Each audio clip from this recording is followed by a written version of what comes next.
Hello, my name is Victor. This video covers lessons 1 and 2 of the Master Key System. I have included a link in the description that you can use to download it for free if you're interested in reading it. The Master Key System tells upon what possession is based, explains the cause of all gain, explains the cause of loss as well as all other experiences in life. It explains how power is secured. It tells of a world within and how this world is governed. It explains how the solution for every problem in life may be found. It tells how practical men and women find the courage, power, hope, enthusiasm and confidence by which they are given the intelligence and wisdom to make their dreams come true. It tells how more efficiency is obtained and retained, and how our future may be placed under our own control instead of being at the mercy of any capricious or uncertain external power.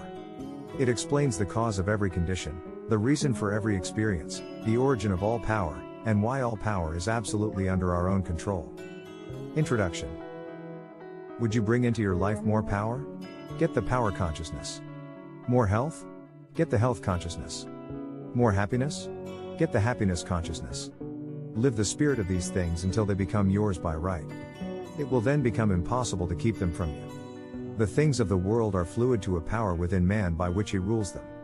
You need not acquire this power. You already have it. But you want to understand it, you want to use it, you want to control it, you want to impregnate yourself with it, so that you can go forward and carry the world before you. Day by day, as you go on and on, as you gain momentum, as your inspiration deepens, as your plans crystallize, as you gain understanding, you will come to realize that this world is no dead pile of stones and timber, but that it is a living thing. It is made up of the beating hearts of humanity. It is a thing of life and beauty. It is evident that it requires understanding to work with material of this description, but those who come into this understanding are inspired by a new light, a new force, they gain confidence and greater power each day, they realize their hopes and their dreams come true, life has a deeper, fuller, clearer meaning than before. Part 1. That much gathers more is true on every plane of existence, and that loss leads to greater loss is equally true. Mind is creative, and conditions, environment and all experiences in life are the result of our habitual or predominant mental attitude. The attitude of mind necessarily depends upon what we think. Therefore, the secret of all power, all achievement and all possession depends upon our method of thinking. This is true because we must be before we can do, and we can do only to the extent that we are, and what we are depends upon what we think. We cannot express powers that we do not possess. The only way by which we may secure possession of power is to become conscious of power, and we can never become conscious of power until we learn that all power is from within. There is a world within, a world of thought and feeling and power, of light and life and beauty and, although invisible, its forces are mighty. The world within is governed by mind. When we discover this world we shall find the solution for every problem, the cause for every effect, and since the world within is subject to our control, all laws of power and possession are also within our control. The world without is a reflection of the world within. What appears without is what has been found within. In the world within may be found infinite wisdom, infinite power, infinite supply of all that is necessary, waiting for unfoldment, development and expression. If we recognize these potentialities in the world within, they will take form within the world without. Harmony in the world within will be reflected in the world without by harmonious conditions, agreeable surroundings, the best of everything. It is the foundation of health, and a necessary essential to all greatness, all power, all attainment, all achievement and all success. Harmony in the world within means the ability to control our thoughts, and to determine for ourselves how any experience is to affect us. Harmony in the world within results in optimism and affluence, affluence within results in affluence without. The world without reflects the circumstances and the conditions of the consciousness within. If we find wisdom in the world within, we shall have the understanding to discern the marvelous possibilities that are latent in this world within, and we shall be given the power to make these possibilities manifest in the world without. As we become conscious of the wisdom in the world within, we mentally take possession of this wisdom, and by taking mental possession we come into actual possession of the power and wisdom necessary to bring into manifestation the essentials necessary for our most complete and harmonious development. The world within is the practical world in which the men and women of power generate courage, hope, enthusiasm, confidence, trust and faith, by which they are given the fine intelligence to see the vision and the practical skill to make the vision real. Life is an unfoldment, not accretion. What comes to us in the world without is what we already possess in the world within. All possession is based on consciousness. All gain is the result of an accumulative consciousness. All loss is the result of a scattering consciousness. Mental efficiency is contingent upon harmony, discord means confusion, therefore, he who would acquire power must be in harmony with natural law. We are related to the world without by the objective mind. The brain is the organ of this mind, and the cerebrospinal system of nerves puts us in conscious communication with every part of the body. This system of nerves responds to every sensation of light, heat, odor, sound and taste. When this mind thinks correctly, when it understands the truth, when the thoughts sent through the cerebrospinal nervous system to the body are constructive, these sensations are pleasant, harmonious. The result is that we build strength, vitality and all constructive forces into our body, but it is through this same objective mind that all distress, sickness, lack, limitation and every form of discord and inharmony is admitted to our lives. It is therefore through the objective mind, by wrong thinking, that we are related to all destructive forces. We are related to the world within by the subconscious mind. The solar plexus is the organ of this mind. The sympathetic system of nerves presides over all subjective sensations, such as joy, fear, love, emotion, respiration, imagination and all other subconscious phenomena. It is through the subconscious that we are connected with the universal mind and brought into relation with the infinite constructive forces of the universe. It is the coordination of these two centers of our being, and the understanding of their functions, which is the great secret of life. With this knowledge we can bring the objective and subjective minds into conscious cooperation and thus coordinate the finite and the infinite. Our future is entirely within our own control. It is not at the mercy of any capricious or uncertain external power. All agree that there is but one principle or consciousness pervading the entire universe, occupying all space, and being essentially the same in kind at every point of its presence. It is all-powerful, all wisdom and always present. All thoughts and things are within itself. It is all in all. There is but one consciousness in the universe able to think, and when it thinks its thoughts become objective things to it. As this consciousness is omnipresent, it must be present within every individual. Each individual must be a manifestation of that omnipotent, omniscient, and omnipresent consciousness. As there is only one consciousness in the universe that is able to think, it necessarily follows that your consciousness is identical with the universal consciousness, or, in other words, all mind is one mind. There is no dodging this conclusion. The consciousness that focuses in your brain cells is the same consciousness which focuses in the brain cells of every other individual. Each individual is but the individualization of the universal, the cosmic mind. The universal mind is static or potential energy, it simply is. It can manifest only through the individual, and the individual can manifest only through the universal. They are one. The ability of the individual to think is his ability to act on the universal and bring it into manifestation. Human consciousness consists only in the ability of man to think. Walker says, mind in itself is believed to be a subtle form of static energy, from which arises the activities called thought, which is the dynamic phase of mind. Mind is static energy, thought is dynamic energy, the two phases of the same thing. Thought is therefore the vibratory force formed by converting static mind into dynamic mind. As the sum of all attributes is contained in the universal mind, which is omnipotent, omniscient, and omnipresent, these attributes must be present at all times in their potential form in every individual.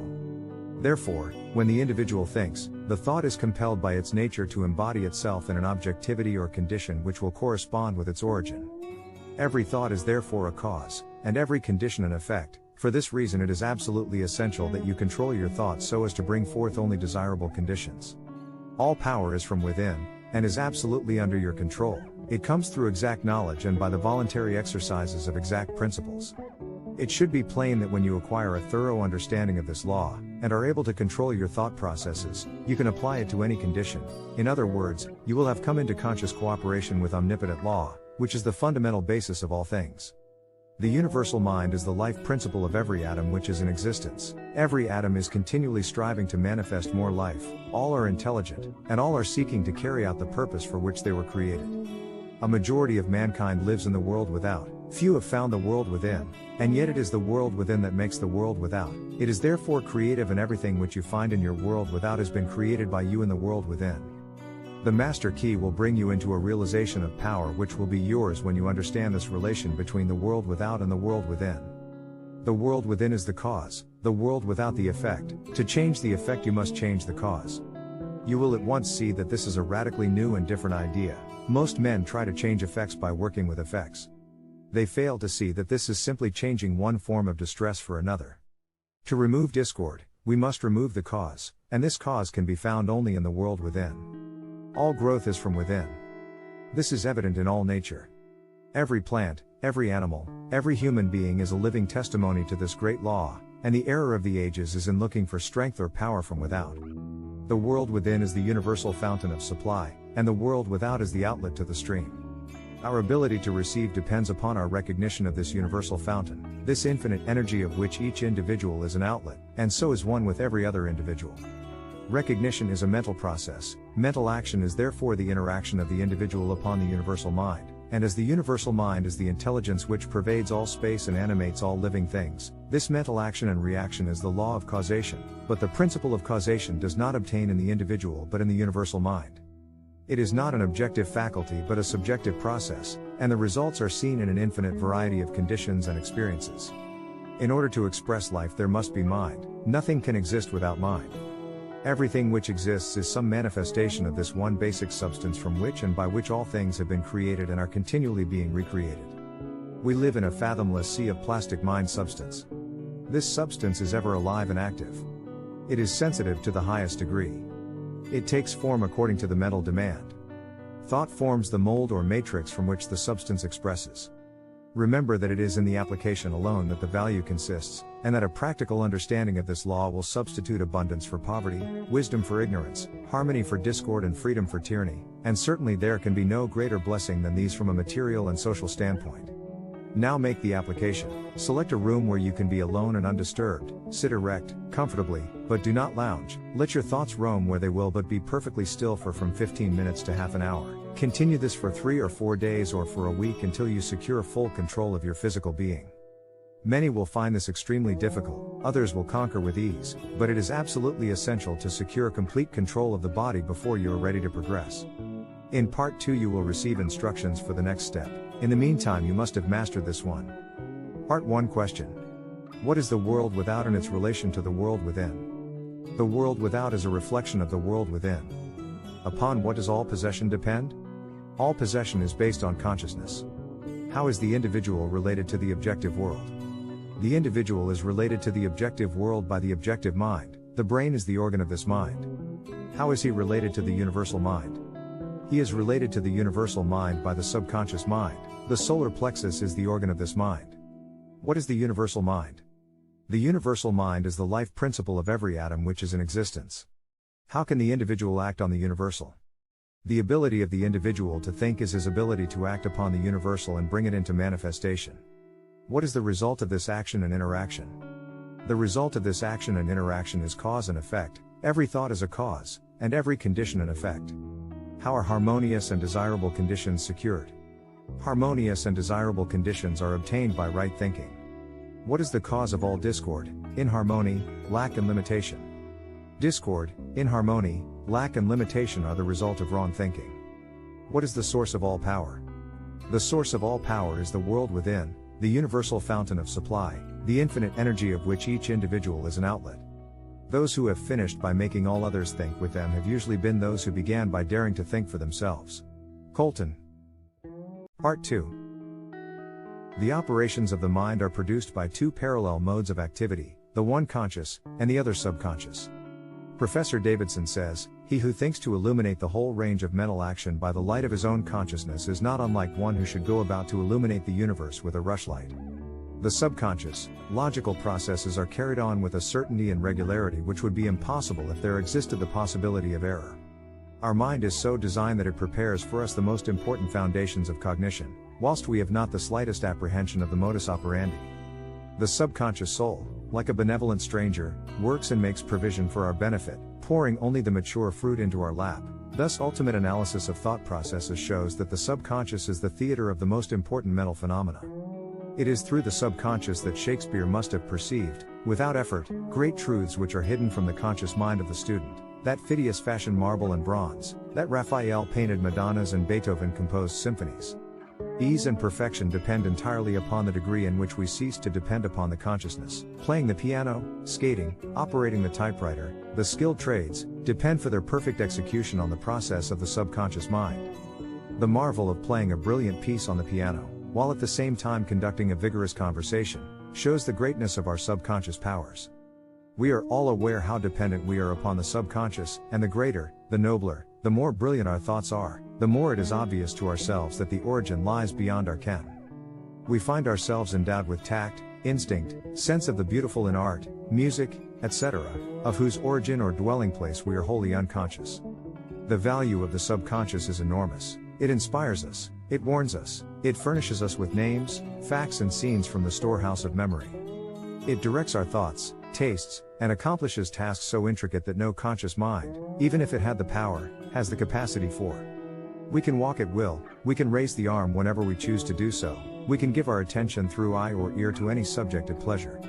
On the other hand, we cannot stop our heartbeats nor the circulation of the blood, nor the growth of stature, nor the formation of nerve and muscle tissue, nor the building of the bones, nor many other important vital processes. If we compare these two sets of action, the one decreed by the will of the moment, and the other proceeding in majestic, rhythmic course, subject to no vacillation, but constant at every moment, we stand in awe of the latter, and ask to have the mystery explained. We see at once that these are the vital processes of our physical life, and we cannot avoid the inference that these all-important functions are designedly withdrawn from the domain of our outward will with its variations and transitions, and placed under the direction of a permanent and dependable power within us. Of these two powers, the outward and changeable has been termed the conscious mind, or the objective mind, dealing with outward objects. The interior power is called the subconscious mind, or the subjective mind, and besides its work on the mental plane, it controls the regular functions which make physical life possible.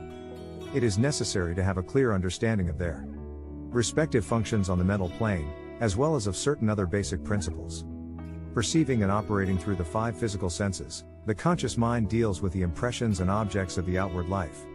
It has the faculty of discrimination, carrying with it the responsibility of choice.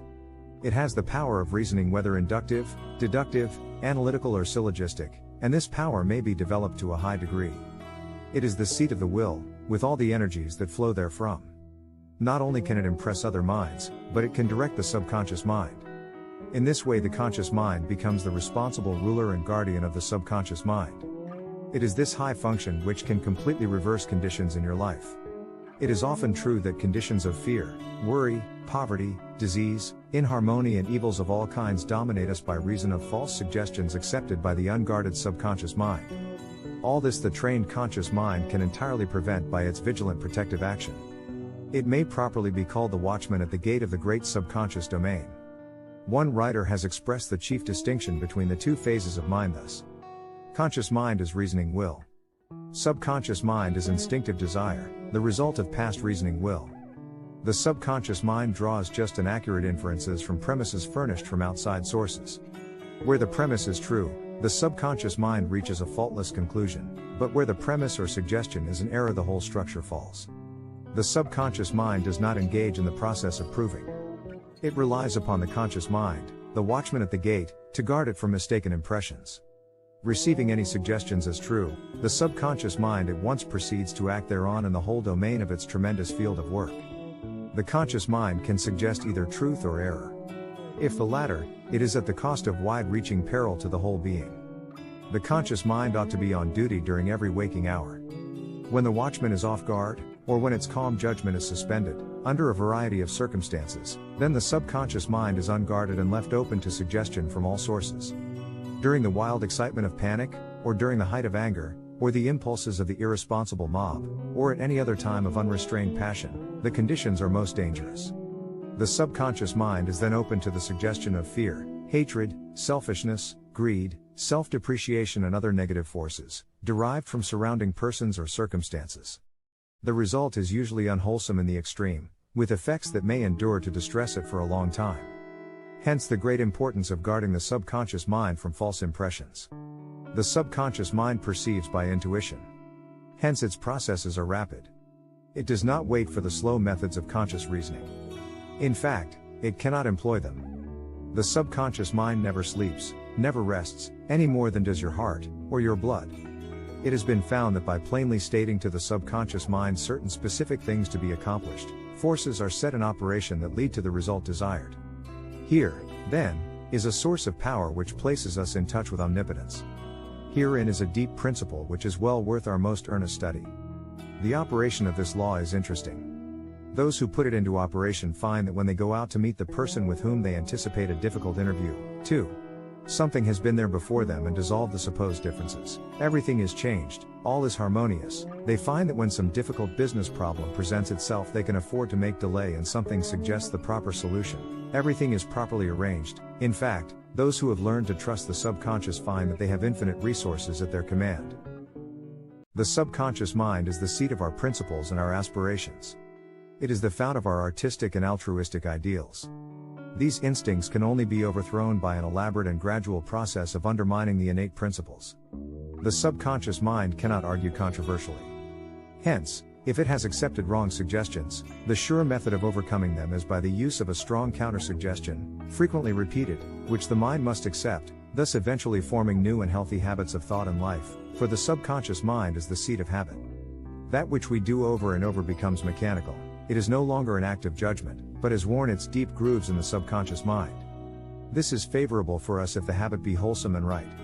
If it be harmful and wrong, the remedy is to recognize the omnipotence of the subconscious mind and suggest present actual freedom. The subconscious being creative and one with our divine source will at once create the freedom suggested. To sum up, the normal functions of the subconscious on the physical side have to do with the regular and vital processes, with the preservation of life and the restoration of health, with the care of offspring, which includes an instinctive desire to preserve all life and improve conditions generally. On the mental side, it is the storehouse of memory. It harbors the wonderful thought messengers, who work, unhampered by time or space. It is the fountain of the practical initiative and constructive forces of life. It is the seat of habit. On the spiritual side, it is the source of ideals, of aspiration, of the imagination, and is the channel through which we recognize our divine source, and in proportion as we recognize this divinity do we come into an understanding of the source of power. Someone may ask, how can the subconscious change conditions? The reply is, because the subconscious is a part of the universal mind and a part must be the same in kind and quality as the whole, the only difference is one of degree. The whole, as we know, is creative. In fact, it is the only creator there is. Consequently we find that mind is creative, and as thought is the only activity which the mind possesses, thought must necessarily be creative also. But we shall find that there is a vast difference between simply thinking and directing our thought consciously, systematically and constructively. When we do this we place our mind in harmony with the universal mind, we come in tune with the infinite, we set in operation the mightiest force in existence, the creative power of the universal mind. This, as everything else, is governed by natural law, and this law is the law of attraction, which is that mind is creative, and will automatically correlate with its object and bring it into manifestation.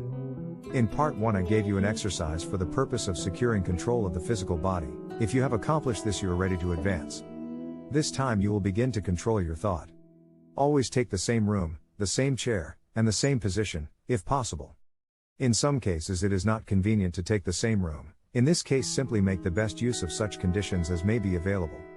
Now be perfectly still as before, but inhibit all thought. This will give you control over all thoughts of care, worry and fear, and will enable you to entertain only the kind of thoughts you desire. Continue this exercise until you gain complete mastery. You will not be able to do this for more than a few moments at a time, but the exercise is valuable, because it will be a very practical demonstration of the great number of thoughts which are constantly trying to gain access to your mental world. In part 3 you will receive instructions for an exercise which may be a little more interesting, but it is necessary that you master this one first. Part 2. What are the two modes of mental activity? Conscious and subconscious. Upon what do ease and perfection depend? Ease and perfection depend entirely upon the degree in which we cease to depend upon the conscious mind. What is the value of the subconscious? It is enormous, it guides us, warns us, it controls the vital processes and is the seat of memory. What are some of the functions of the conscious mind? It has the faculty of discrimination. It has the power of reasoning. It is the seat of the will and may impress the subconscious. How has the distinction between the conscious and subconscious been expressed? Conscious mind is reasoning will. Subconscious mind is instinctive desire, the result of past reasoning will. What method is necessary in order to impress the subconscious? Mentally state what is wanted. What will be the result?